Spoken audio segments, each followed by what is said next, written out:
O desafio que surgiu agora não faz com que Deus se ausente. Teve coleguinhas suas que se afastaram de você. Teve coleguinhas seus que se afastaram de você. Parentes foram para longe. Amizades se distanciaram. Mas Deus continuou do seu lado.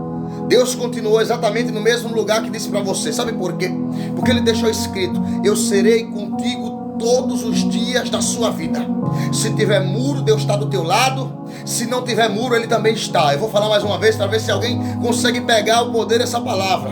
Se tiver muro, Deus está do teu lado. Se não tiver muro, Ele também está. Se tiver dificuldade, Ele está do teu lado. Se não tiver, Ele também está. Deus te trouxe aqui hoje para te dizer: ei, Josué, esse teu desafio de hoje não me impede de estar do seu lado. Tem gente que se afastou.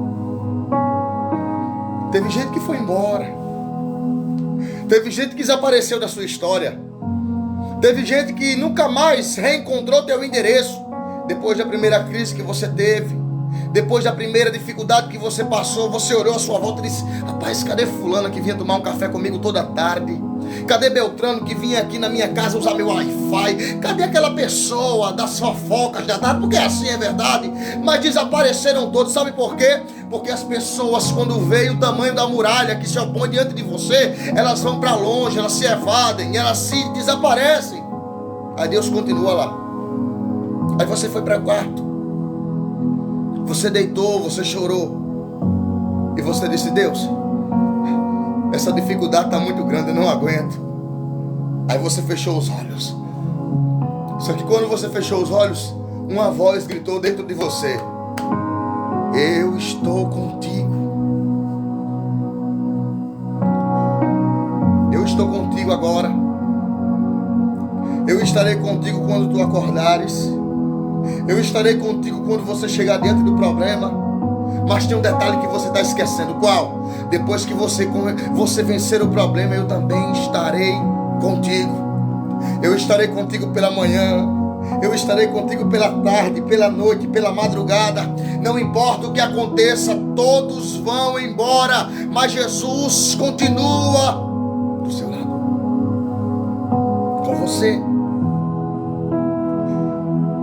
Josué passou por Jericó, mas na frente ele disputa contra alguns reis. Só que o texto vai dizer que quando ele está nessa batalha, quando ele está nessa luta, os inimigos, escute isso, os inimigos tinham armamento de fogo. E qual a diferença, Roberto?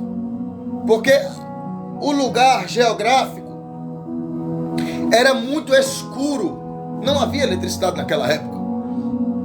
Mas os inimigos estavam prontos, com muito betume, porque pegava fogo, era incendiável. Quando o sol começa a ir embora, Josué diz: de um lado, Aijalon, do outro lado, Gibeão. Ele olha e diz: se o sol for embora, a gente vai ficar no escuro. E no escuro, os inimigos têm vantagem. O que é que Josué precisava? De luz. Aí ele estende a mão e diz assim: lua, detente a Aijalon. Sol, fica em Gibeão. Aí diz o texto: e naquele dia Deus parou o sol. Naquele dia Deus parou tudo.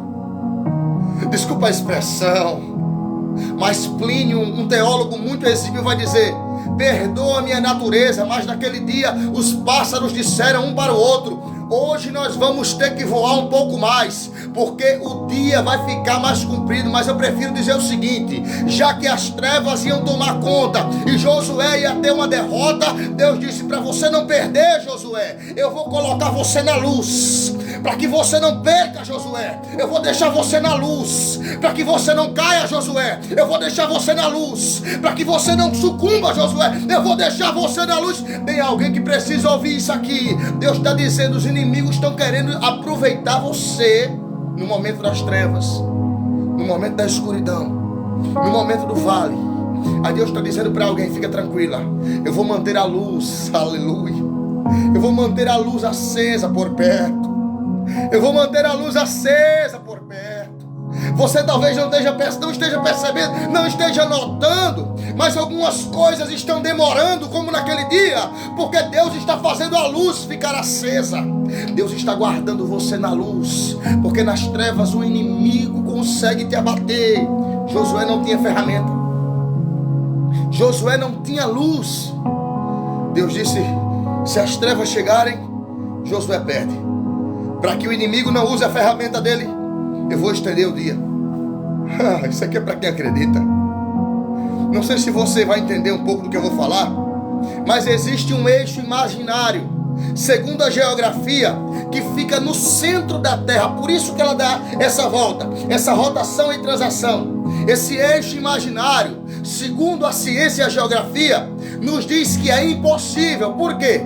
Porque naquele dia o texto vai dizer que o sol parou, mas na verdade foi a Terra quem parou. E esse eixo imaginário não pode parar, porque se ele parar, acontece uma implosão pela pressão da Terra. A Terra explode de dentro para fora. E o que acontece? Naquele dia, Deus travou a terra. Ele colocou em risco toda a humanidade, só para dar vitória a alguém. Naquele dia ele parou a terra só para dar vitória. Não, se você veio pegar essa palavra, segura que eu vou deixar Deus falar o que Ele quer falar na minha boca. Eu não sei se você acredita, mas hoje Deus está dizendo: se for preciso parar a terra para você ter vitória, Ele vai parar. Se for preciso parar o sol para você ter vitória, Ele vai parar. Roberto, está muito longe da nada. Hoje Deus está dizendo: eu estou travando o movimento da terra para você ter vitória. Eu estou travando o movimento dos mares para você ter vitória. Eu estou travando o movimento do sol para você ter vitória. Só quem veio receber vitória, quem sente essa palavra. Aleluia. Como pode um Deus tão supremo parar uma terra que ainda não haviam 8 milhões de habitantes, mas pelo menos 3 milhões já haviam, só por causa de um ser? Como pode Deus comprometer a rotatividade da terra só por causa de um homem? Você acha que você não é importante para Deus?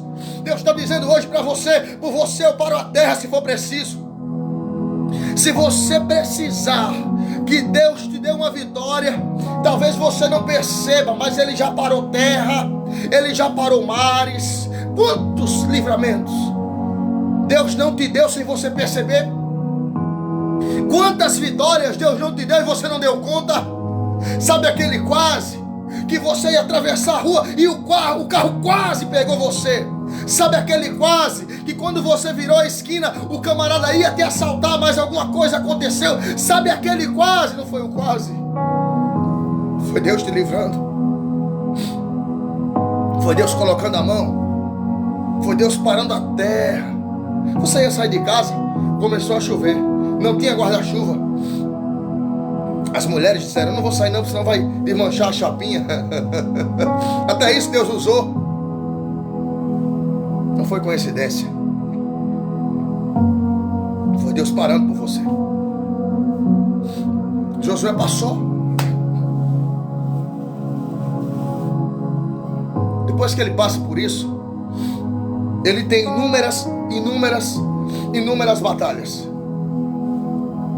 E o texto vai dizer, Josué 21:45, que de todas as palavras, Renato,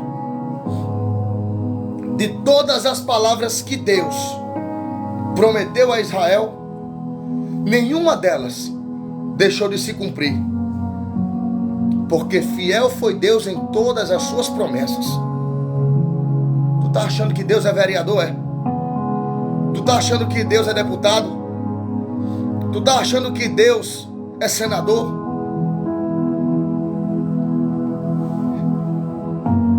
Que promete e não cumpre?